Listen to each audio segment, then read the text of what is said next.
Napakaganda ng nobela na ito. Napag-iisip ako kung mayroon lamang isang nobela na nagsasalaysay ng tunay na kalagayan ng mga Pilipino. Paano kung ako mismo ang magsulat nito? Ngunit ito ba'y magagawa ko ng mag-isa?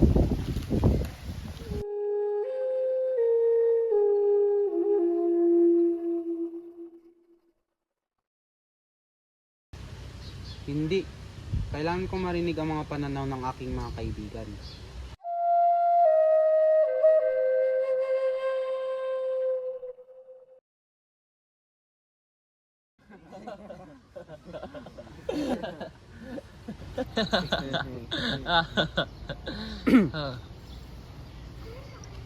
Bago ko makaligtaan, nais ko lamang ipagpaalam sa inyo na nais kong magsulat ng isang nobela. Mukhang nais mo maging tanyag na manunulat, Jose. Hindi naman iyon ang layunin ko. Ngunit, nais ko lang hingin ang inyong tulong at opinyon. Ang pangarap ko na ito ay hindi lamang para sa akin, kundi para sa ating lahat. Isang napakagandang ideya. Ngunit, ano ang nagudyok sa'yo na magsulat ng isang nobela? Katatapos ko lang basahin ang Uncle Tom's Cabin ni Harriet Beecher Stowe. At tungkol saan naman iyon? Tungkol ito sa pang-aabuso sa mga itim sa Amerika. At napaisip ako, hindi ba't nararanasan din ng Pilipinas ang pang-aapi? Ngunit, sa kamay nga lang ng mga praileng Espanyol. Dapat bigyan natin ng focus sa mga kababaihan sa ating isusulat. Aba, parang hindi natin si Jose. Hindi talaga. Mo ba nagustuhan ang aming mungkahi? Pag-iisipan ko. Mauna na ako, may klase pa ako bukas. O sige, nag-aaral ka nga pala ng medisina. Mag-iingat ka. Ang nobelang nais kong maisulat ay dapat na ipapakita ang tunay na sugat ng ating bayan. Ako na lamang ang magsusulat nito.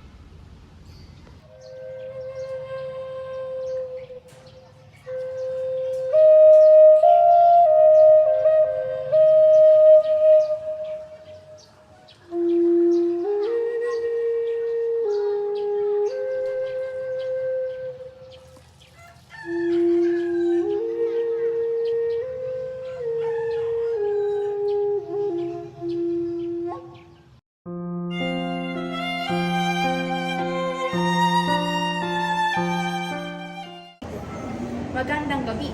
Salamat ay kayo nakadalo. Naku, hindi ko rin naman matanggihan si Kapitan Tiago. Napakaliit na ilan.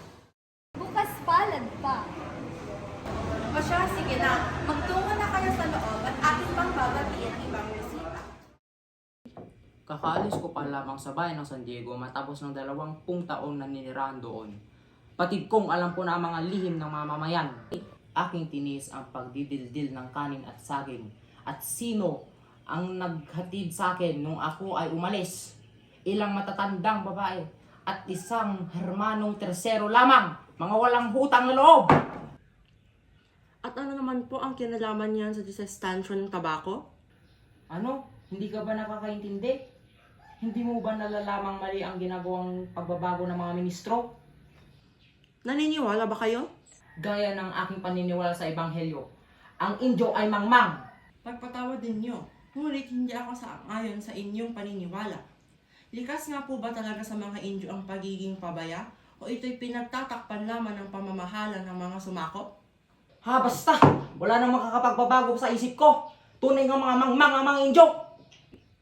Padre Damaso, hindi ba't nasa tahanan tayo ng isang Indyo? Maaaring masaktan si Kapitan Tiago. Ha, matagal na ipinalagay ni Tiago na hindi siya isang Indyo. Inuulit ko, mangmang ang mga Indyo. Sa paninirahan mo ng 20 taon sa bayan ng San Diego, hindi ka ba nasisiyahan doon? Naku, hindi. Kung walang kalayaan ang kura, mapapahamak ang bayan. Ano ang ibig niyong sabihin? Kapag ang kura ay naghukay ng isang bangkay ng isang erehe, ni hari ay walang karapatang makialam o magparusa. Batid kong ipaalam sa inyo ng general ay kinatawan ng hari. Kung hindi niya babawiin ang inyong sinabi, bukas na bukas ay malalaman yan ng general. Padre Damaso, palamigin mo muna ang iyong ulo. Maaring siya nga hindi nangungumpisal, ngunit kasinungalingan ng sabihing siya nagpatiwakal. May matibay siyang pananalig sa Diyos at may nag-iisang Kaibigan, ikinagagalak kong ipakilala sa inyo ang anak ng nasira kong kaibigan, si Juan Crisostomo Ibarra. Kababalik na lamang mula sa Europa, kung saan siya nag-aral ng 7 taon. Buenos noches, Senyor. Sa mga kura ng aking bayan at matalik na kaibigan ng aking ama, Padre Damaso. Ako yata ay nagkamali.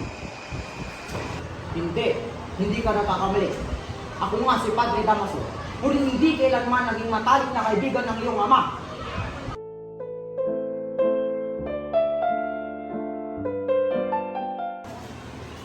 Ikaw ang anak ni Ginoong Rafael Ibarra. Mabuti naman ang nakarating ka sa ating bayan ng walang kapahamakan. Salamat naman at nagkaroon ako ng pagkakataong kilala ko. Ang iyong ama ay naman at may katapatan sa bansang Pilipinas. Muchas gracias, Senyor.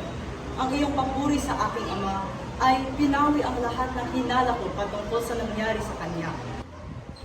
Ako muna ay paroroon sa ibang bisita upang mapakilala ang sarili. Sige, maligayang pagdating, Don Ibarra.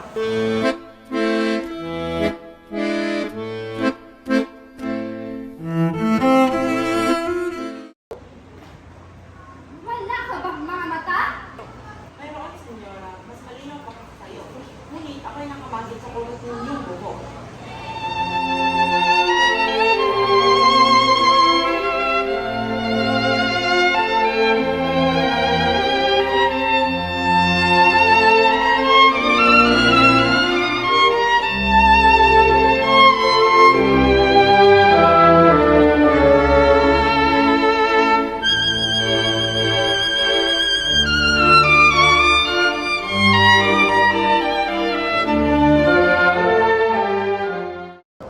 Ano?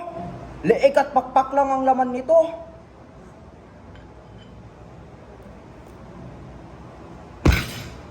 Batid kong matagal mo nang hindi natikman ang tinola sa tagal ng paninirahan mo sa Europa.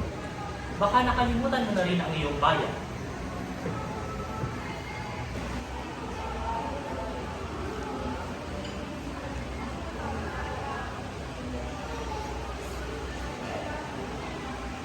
Sa bawat sandali ay inaalala ko ito. Aling bansa sa Europa ang iyong naiibigan? Kahit aling bayan sa Europa.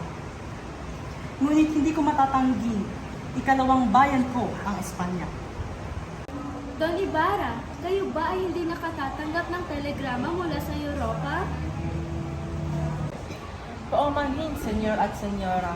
Ngunit upang hindi malungkot ang ating usapan, ito na lamang iyong sagutin, Don Ibarra. Ano ang pinakamahalagang bagay na inyo nakita sa Europa? Bago ako pumunta doon, ay pinag-aralan ko muna ang kasaysayan nito.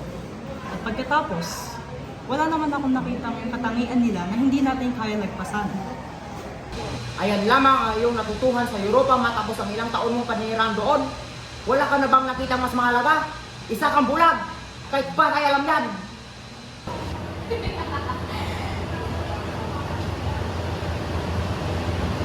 Pagpaumanhin ninyo, ngunit kailangan ko na umalis para sa Espanya at Pilipinas. Huwag ka munang umalis. Darating pa si Maria Clara. May mahalaga pa akong kailangan gawin. Nakita na ninyo? Pumunta lamang siya sa Europa at yumabang na. Kaya narapat lamang na ipagbawal ng pamahalaan ang pagpapadala ng mga kabataan sa Europa. Ay ba tayo sa Espanya?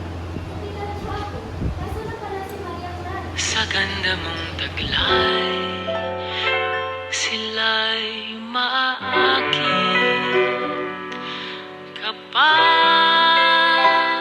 tinapuan ng tanaw, mabibighani ang sinumang sisilay.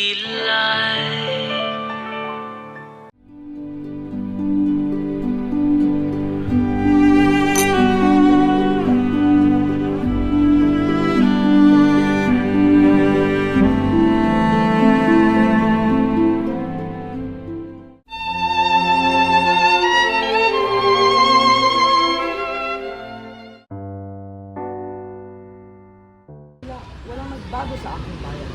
Kung ano ang aking nilisan, ay siya rin ang aking nilagyan. Tata, mag-iingat ka, sapagkat yung mga lingid ng kaaway. Ang sinapit ng iyong ama ay isang babala, ay isang kapalaran hindi na dapat pang marahil na si Don Rafael Ibarra ang pinakamayaman sa buong San Diego. Ngunit batid kong wala na siya. At wala naman akong lihim na kaaway. Naiintindihan ko ngayong buhay. Ngunit kailangan mong tandaan kung kailan tayo tahimik at manata ay saka dumarating ang pangan. Maaari niyo po bang sabihin sa akin ang talagang nangyari sa aking ama? Pinagbintangan ni Padre Damas ang iyong ama na hindi siya lumumugpisan. Kahit alam niya sa sarili niya na hindi totoo iyon. Noon, may isang artilyerong tanggal sa hukbo. Kilala siya bilang isang malupit at mangmang na tao. Isang araw, hinukso siya ng mga batang sumisigaw ng ba, di, gogu. Hinabol ng mga bata at nang mahuli ay hinampas niya ng kanyang baston. Tinamaan sa ulo ang isang bata at agad ang kalugmo at sa mismong oras ng pagdaan ng iyong ama. Tinawakan ng iyong ama ang artilyero sa bisig at pinagsabihan ng mabibigat na salita. Sumunod na sandali, nakita na lamang ang artilyero na kapasugal sa malayo. Ang uli bumangga sa bato. Siya'y sumuka ng dugo at namatay. Yan ang naging rason kung bakit nabilanggo ang iyong ama. Ngayon, nauunawaan ko na kung bakit inaatubili ni Kapitan Tiago na isa-isay ang sinalit ng aking ama. Maraming salamat po. Gusto ko sanang pakinggan ang iyong mga payo. Pero kailangan ko na magtungo sa Fonda de Lara.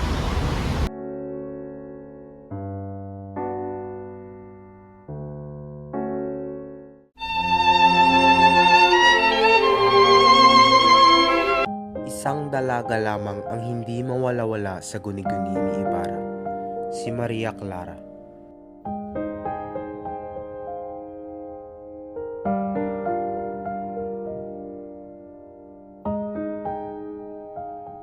Samantalang mula sa Durungawan, dalawang pangitain ang tila sumisilip sa kanyang diwa. Ang una, ang larawang nagpapahirap sa kanyang damdamin, ang kanyang amang si Don Rafael, na ngayon nagdurusa na sa bilangguan. At ang ikalawa, isang binatang maligaya sa ibayong dagat. Walang iba kundi ang kanyang sarili, si Ibarra, sa isang mundong malayo sa gulo at pasakit.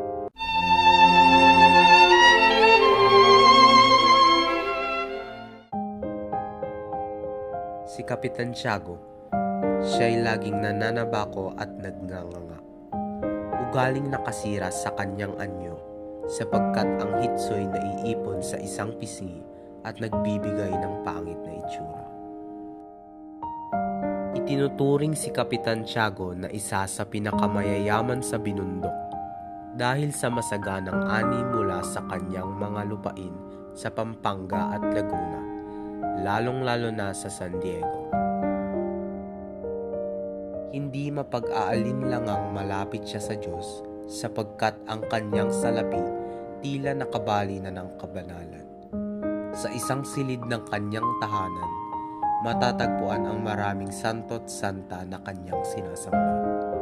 Nahalal siya bilang Gobernador Silio, kapitan ng mga samahang mestizo, sa kabila ng pagtutol ng ilan sapagkat pinaniniwalaang hindi naman siya ay tunay na mestizo.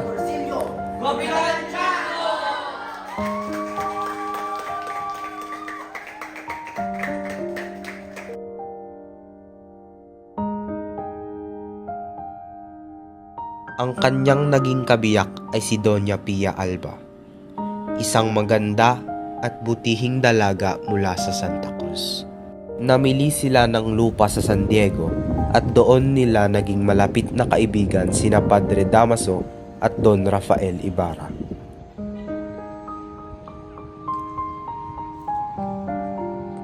Sa kabila ng 6 na taong pagsasama, wala pa rin silang anak.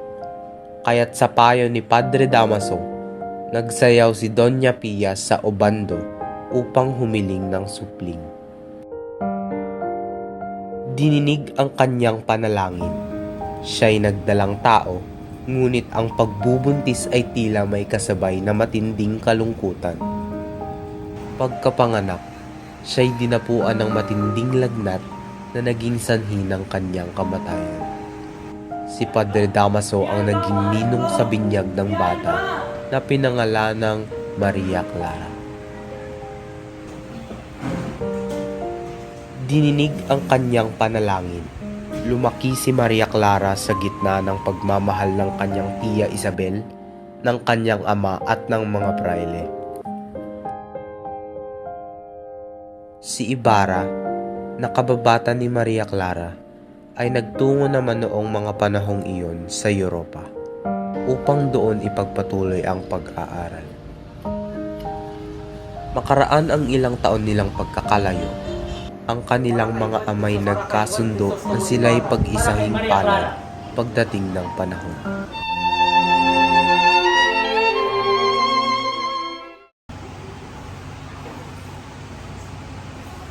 Maria Clara, kayo ay tutungo sa Malaton sa darating na araw. Wala rin naman ang iyong inaama. Ayaw mo ba San Diego, pinsan? Maganda naman ang tahanan natin doon. At nalalapit na din ang pista.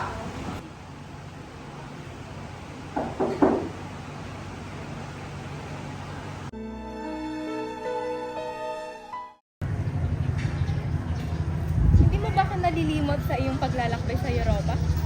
Ang iyong alaala ay laging kasama ng aking puso sa bawat sandali. Sa oras ng pag-iisa, ikaw ang tanging nagpapawi ng aking lungkot. Nakapunta ka lang sa Europe. Tumamig ang iyong mga salita.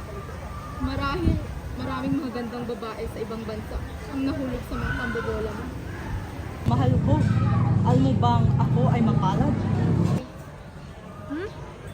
Palad, marahil na napagsunduan ng ating mga magulang na ipakasal ang isang Crisostomo Ibarra sa magandang babaeng nasa harap ko ngayon na may pangalang Maria Clara. Kasali ba sa pambobola ang iyong pinag-aralan sa Europa?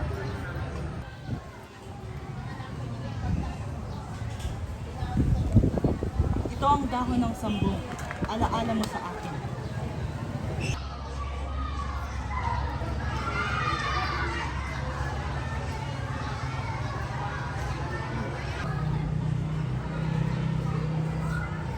Yan ba ang liham ko bago ako nagtungo sa Europa? Wala ka namang ibang liham na iniwan sa akin.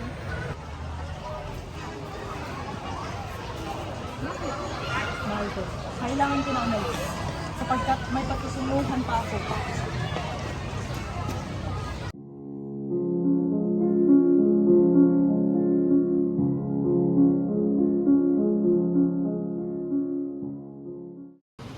Para sa paglalakbay ni Ibarra.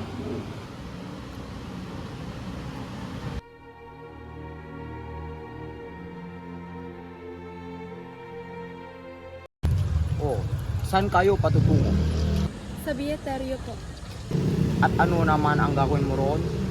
Kukunin ko po ang aking mga kagamitan.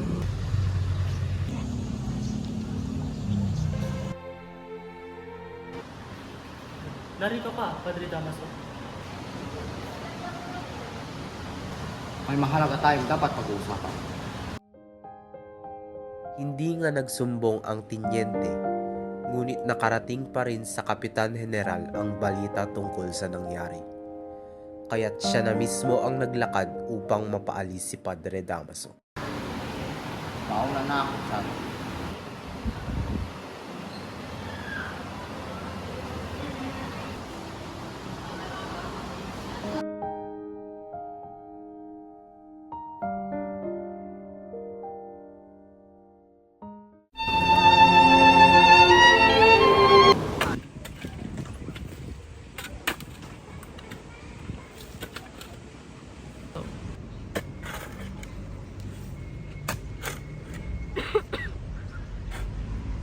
Sa ibang lugar na lamang tayo maghukay.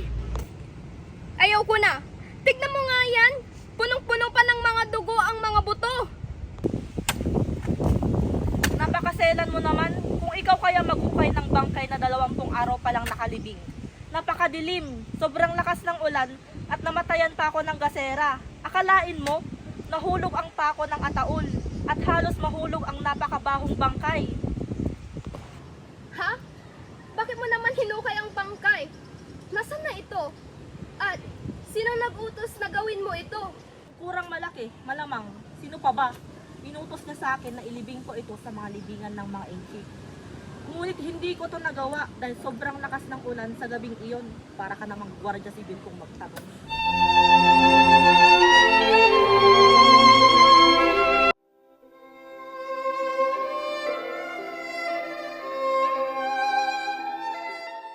Nasasabi ka kong bisitahin ang puntod ng aking ama. Kung ganun ay magtanong-tanong ka sa mga tao rito kung nasaan ang iyong ama. May tanong ko nga po pala, alam niyo po ba kung nasaan ang puntod ng aking ama na si Don Rafael Ibarra? Opo, Ginoo. Nilagyan ko iyon ng malaking krus para hindi ko ito makalimutan. Tara, samahan ko po kayo, Senyor.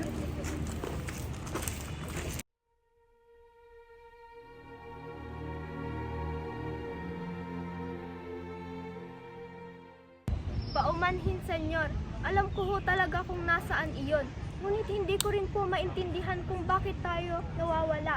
Ayun, doon ang natatandaan kong ipinaglibingan ko sa kanya. Tara, at magtanong tayo sa kanya. Tanungin mo sa sepulturero kung nasaan ang puntod. Mawalang galang na po. Batid niyo po ba kung nasaan ang puntod na may malaking krus at nagngangalang Don Rafael Ibarra?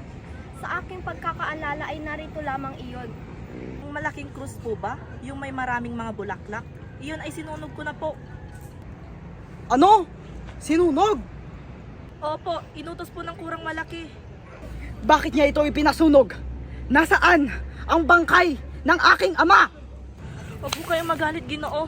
Inutos niya na ilibing ko ito sa libingan ng mga Inchik. Ngunit napakadilim at napakalakas ng ulan, kaya ibinaba ko na lamang ito sa ilog. Pasensya, Senyor.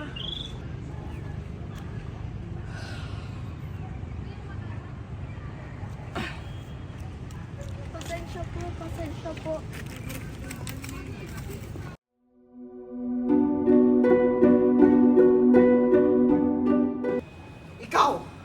Ikaw ba ang gumawa ng kalapastang iyon sa aking ama? Sumagot ka! Por favor, senyor. Sinasabi ko po sa inyo, wala po akong kinalaman sa iyong ibinipintang sa akin. Kung hindi ikaw, sino? Marahil ay ang kurang aking pinalitan. Si Padre Damaso.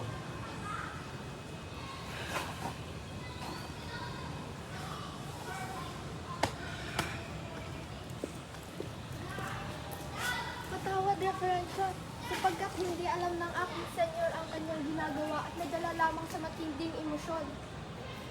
Pinapatawad ko na siya, ngunit napakasakit ng kanyang sinabi at ginawa. Patawad po siya, Padre.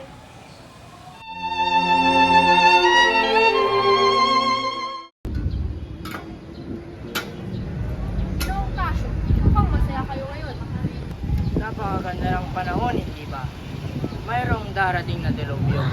Ito ay magdadala ng malaking unos sa inyong lahat. Sinabi ko sa mga kapitan na bumili sila ng tagahuli ng kidlat o pararayos. Delubyo? Abay, sa haba ng panahon ay naiibigan mo na ring maligo. Di masama maligo.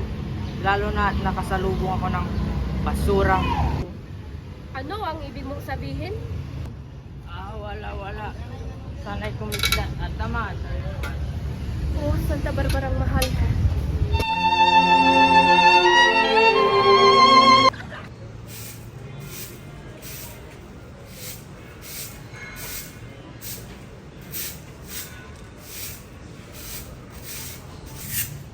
Kuya, bayaran mo na yung sinasabi ng ninakaw ko. Bayaran mo na ako, kuya. Pag binayaran ko yun, wala tayong pambibili ng pagkain nila inay. 2 piso na lang ang aking sasahurin ngayong buwan. At ang 2 ang ninakaw mo, tumbas dito ng 32 piso ayon sa Pistang Mayor. Ikaw na bala magsabi kila inay na ang sa Pistang Mayor ay nagsisinungaling. Sinungaling silang lahat. Pinagbibintangan nila tayo ng mga nanakaw dahil lamang manunugal ang ating ama.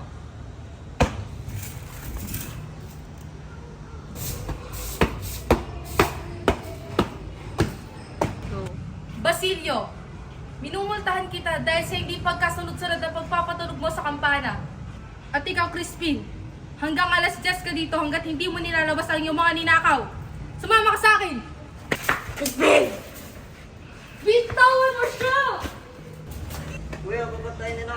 Tulungan mo ako. Crispin? Kuya! Crispin! Crispin! Crispin!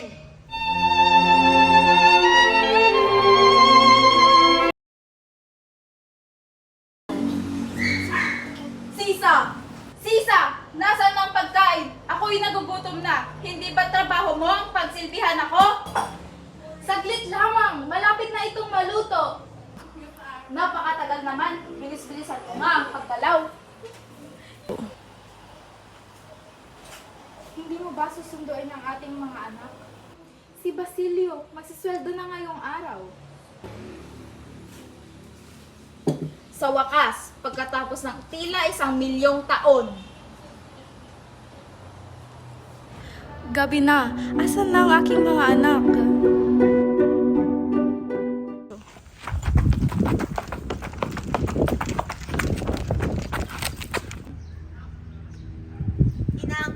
Ginang! Basilio, napano ka? Crispin! Crispin! Basilio, gumising ka! Nay, napanaginipan ko po si Crispin na siyasaktan ng sakistang mayam. At halos siya na mawalan na kapalay. Nako, tahan na anak, masamang panaginip lamang yun.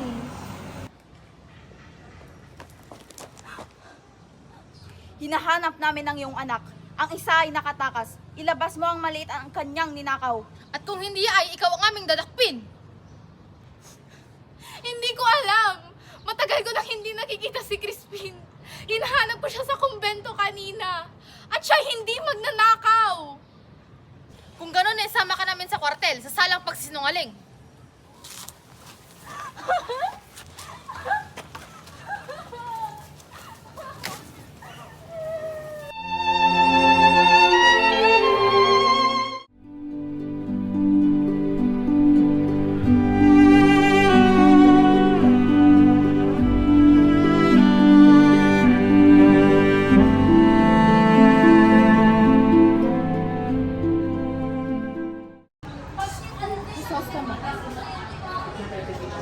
Sanay, iwan mo ang parang upang hindi makasalang kura sa ating pista.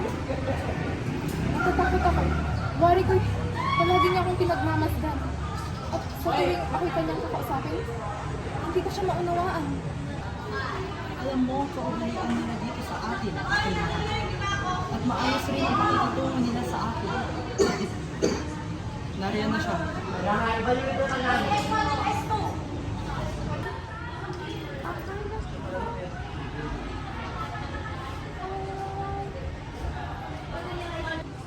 Napakagandang araw ngayon, hindi po ba? Kung inyong mamarapating mahal na kura, iniimbitahan ko kayong dumalo sa isang salo-salo na magaganap sa Batis sa may gubat bukas. Tinatanggap ko ang iyong alok. Bilang pahiwatig na rin na wala akong sama ng loob sa inyo. Mauna na ako, Maria. Sagli-sagli.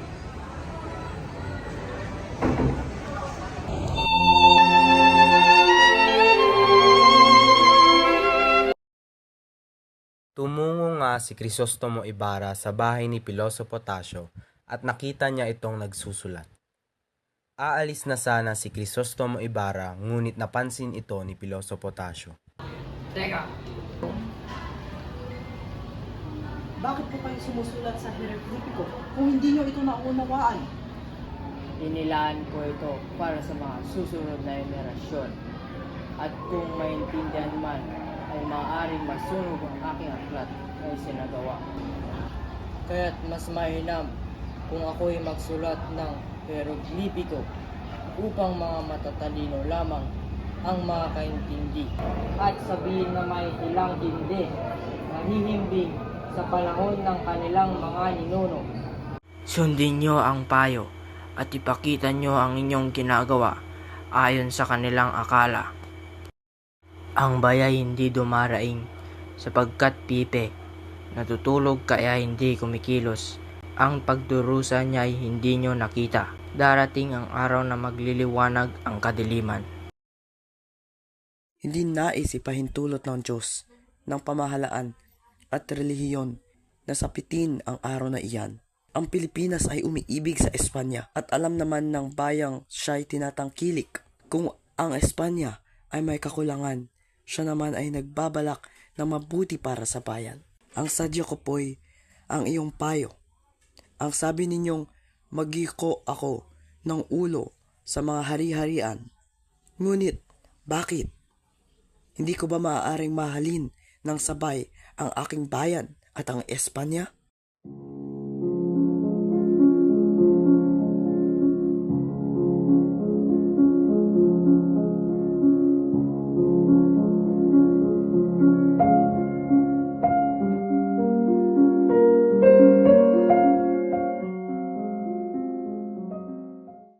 Tignan nyo ang malaking kupang na iyan. Maliit pa yan nang itanim ko mula sa gubat. Tinukaran ko ng matagal hanggang sumapit ang kanyang ugat sa lupa. Kung sakali mang kayo'y di magtatagumpay, ay mayroon din kayong napal. Sa mga binhing itinanim nyo'y mayroon ding tutubong pagmumulan ng bagong pananim. At kayo ang magsisilbing tanglaw sa iba na natatakot magsimula. Naniniwala po ako sa inyo. Kakausapin ko ngayon din ang kura at marahil ay hindi naman siya katulad ng umisig sa aking ama. Ibig ko rin pong makausap siya tungkol sa babaeng nabaliw at mga anak nito. Kung sakali mang kayo'y di magtatagumpay, ay mayroon din kayong napal. Sa mga binhing itinanim nyo'y mayroon ding tutubong pagmumulan ng bagong pananim. At kayo ang magsisilbing tanglaw sa iba na natatakot magsimula.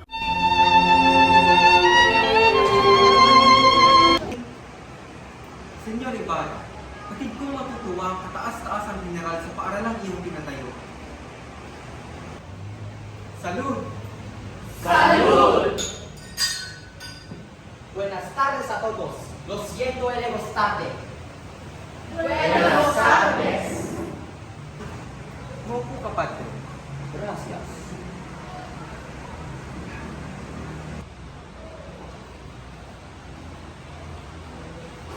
Tila'y napakatahimik ninyo. Ipagpatuloy ninyo ang inyong pag-uusap. Por favor. Nabanggit namin ang eskwelahang ipinatayo ni Ginoong Crisostomo. Ito'y lubang mahusay. Apa, ang isa riyan ay napalitan ko ng kumuha ng arkitekto para sa isang gusaling bimbol ang mga apat na dingding at bubong na gawa sa sawali. Alkalde, alam mo ba ang mga inyo? Matuto lang ng kaunti ay akala mo na kung sino kong masta. Katulad ng ilan dyan na nakapag-aral daw sa Europa. Paumanhin, Padre, ngunit si Don Crisostomo Ibarra ay hinangaan ng ating mga opisyales dahil sa pagiging pilantropo. Ah, ganun pa? Bakit? Makakarating ba ng langit ang mga nagbabanal-banalan? Ang mga nahaluan ng dugong Espanyol? Ang nabibiyaan ng kunting real? Abay, akala mo kung sino at hamakin na ang lahat. At ipagmamayabang na may dalang kaunlaran. At ang kanyang ama, ang ama niyang namatay sa karsel. At ang bangkay, itinapon sa ilog. Nakakalitin ang puri ninyo sa aking ama! Lumayo kayo kung hindi nyo nais madamay. Patid kong lahat kayo ay may minamahal na ama. At alam kong binagtatanggol niyo siya.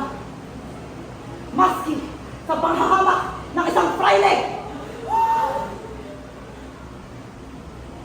Makinig ka, fraile. Ang iyong reverensya ay itinuring kaibigan ng aking ama. Hindi ba't bukas ang aming pinto sa inyo kahit anumang oras? Hindi ba't pinagbigyan ka na ng aking ama sa kahit anong pananalaping iyong hiningi? Good na sa patitibig. Bahala na ang may kapal.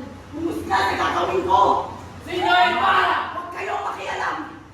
Ba't saksi kayong lahat sa kanyang pag-aalimusta sa akin sa kanyang sermon? Ngayon, narito siya para ipamukha na tamang kanyang ginawa!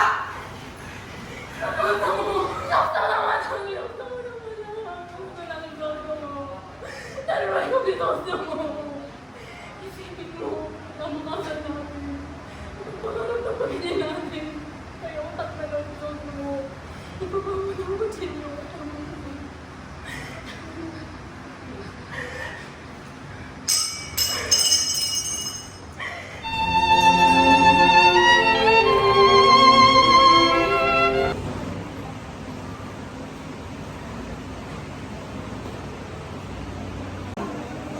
konsolasyon. Dito ka lang at wag na wag kang aalis sa aking pamamahay. Wala ka nang magandang idulot sa akin kundi ang iyong problema sa iyong pananamit. Tila isang taguyo ng mga alipin sa malaking kaiyak.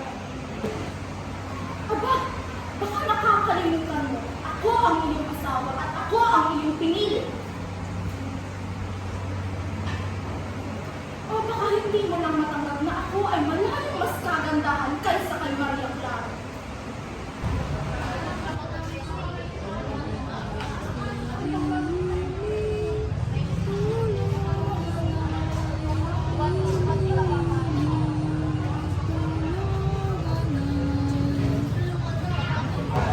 Ella es la señora mujer loca. De por ella. Mga alipin! ¿Quién es ese que escucha cantar? Es muy ruidoso. Basilio! Ang aking mga anak!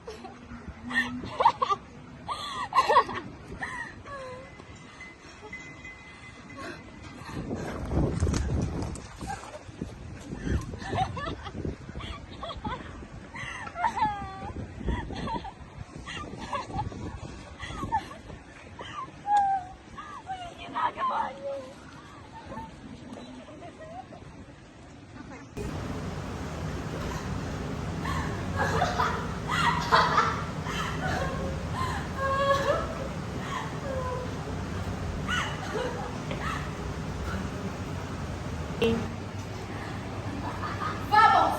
Magkantar ikaw!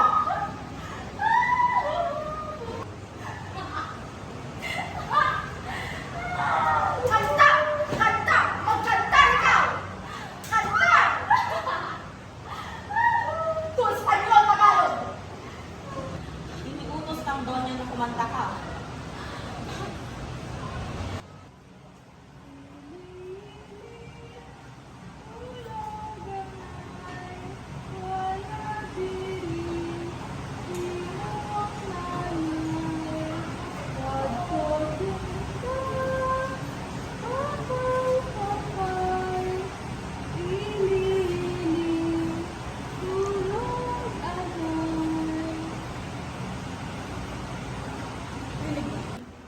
Mahusay, Sisa! Mahusay!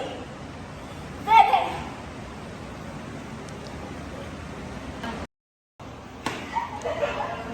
Sus Maria sa konsolasyon! Ano bang ginagawa mo? Hindi ka na naawa! O aking asawa! Nariyan ka na pala, hindi mo man nakabinati sa iyong pagdating. Halika nga! Hindi ba't pinagsabihan na kita na ayos-ayosin mo ang iyong ugali? Mga alipin, bigyan nyo ng damit si Sisa at siya igalaw.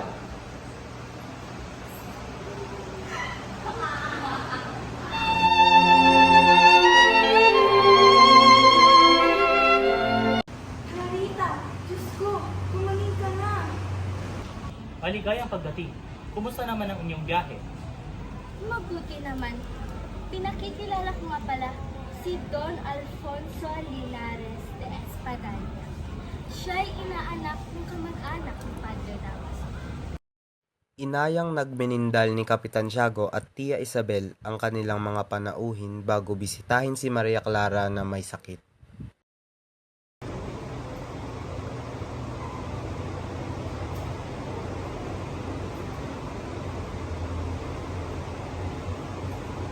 May sakit.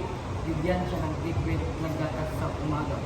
Aberes ni Althea at dalawang pildora sa Ismiglosa.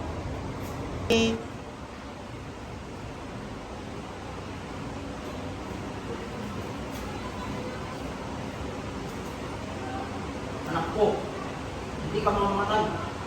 Gagaling ka!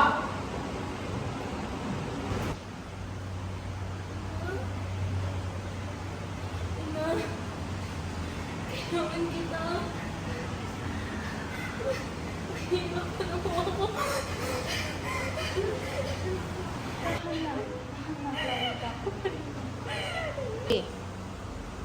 Bakit kung malulungkot si Padre Damaso kapag nasabi sa kanya na ililipas siya ng destino?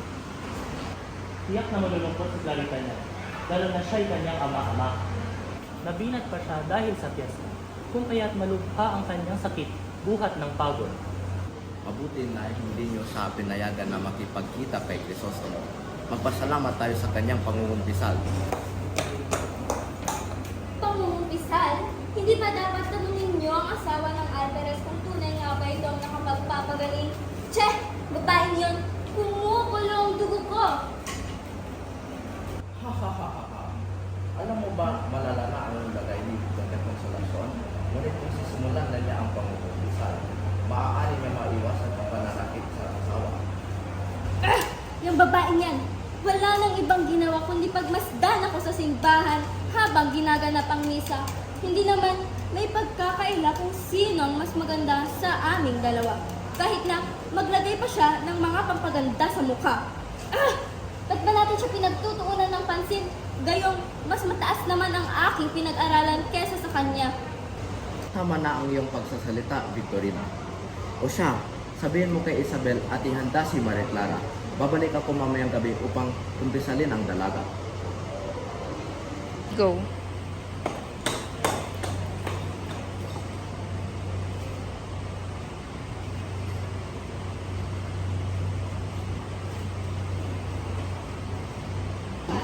Salamat at Abala ka kayong bantayan. para sa ikabubuti mo, Clarita. O siya, tawagin ko lang si Isabel na magtungo rito. Sina, hindi ba siya sumulat? Inaasikaso niya ang mga papeles upang makawalang bisa ang kanyang pagkatiwalag sa simbahan.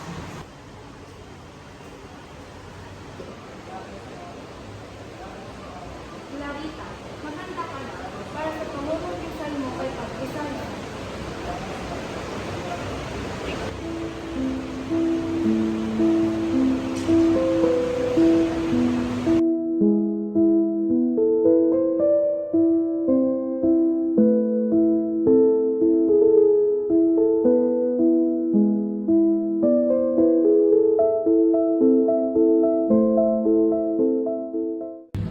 Masama ang kutob ko sa padre.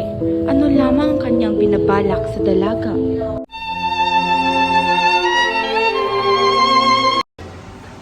Ano po? Sino ka? Ako po si Elias. Ikaw na ba yan, Elias? Opo, tama po kayo. At narinig ko po ang nangyari sa inyong anak. Kaya hinanap ko namin kayo. Paumanhin at nilisan ko ng lugar na iyon. Naiintindihan ko po. Ganyan din po ang sinabi ko. Ngunit kung papayag po kayo, nais ko po kayong isama pabalik. Elias, matatanda na ako. Di na ako katulad ng ako'y bata pa. Gusto ko ba namang gawin ang gusto mong gawin habang may panahon pa. Nakikiramay po ako sa inyong panungkutan. Ngunit nais ko po ipabatid sa inyo na may kakilala po akong matalinong kababayan na ibinagalang ng mahal. Siya po ay maasahan at may malasakit sa bayan.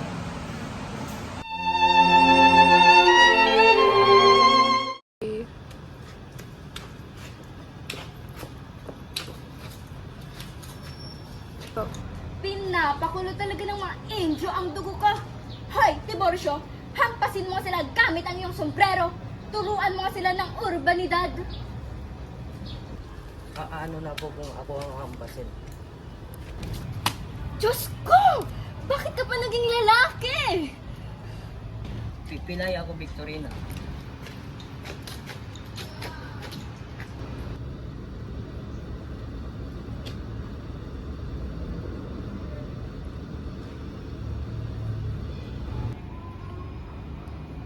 May mali ba sa aking kasuotan? Ha?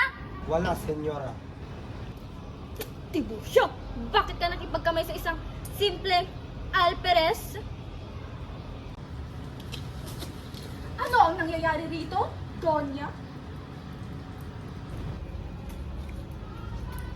At bakit mo ko tinitingnan ng ganyan?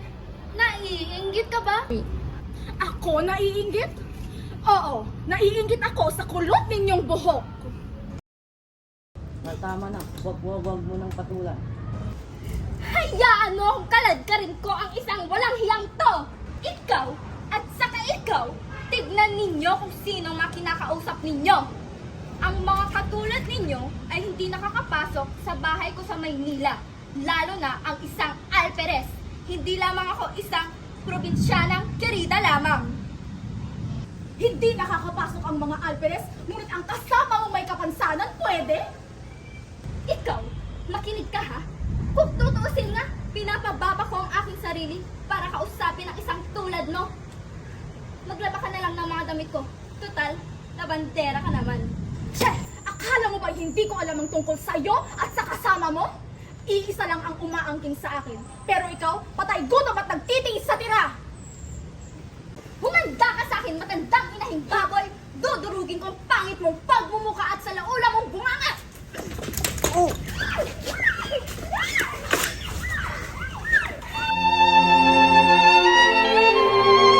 Clarita, andito na si Ibarra. Hindi na siya excomulgado. Tinatanggap siya muli ng simbahang Katolika.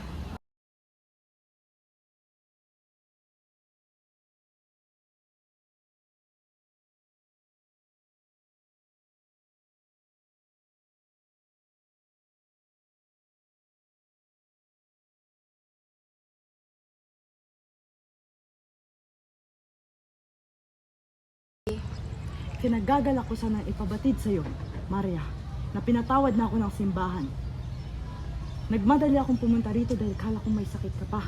Ngunit, nagkamali ako. Mukhang masaya ka at nasa mabuting kalusugan.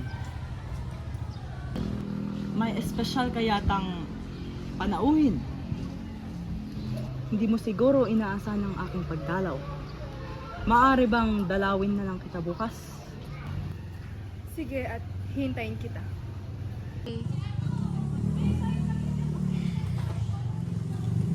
Don Crisostomo, yan mo yung bindi. Isang metrong talab na yan. Nagkagalak kong susunod at magandang pinarabasan ng iyong plano. Salamat, Don Crisostomo. Oh, dyan na pala si Elias. Nakuha mo ang dala ng ilang magagawa. Ibibigay ko ito kay Don Crisostomo. Salamat. Don Crisostomo, ikuhin ko na lang po ang natirang talaan. Nasa sige. Nais ko po sana kayong kausapin ng ilang sandali. Magtungo po kayo sa tabi ng lawa mamayang hapon at lumulan sa aking bangka. May mahalaga po akong sasabihin.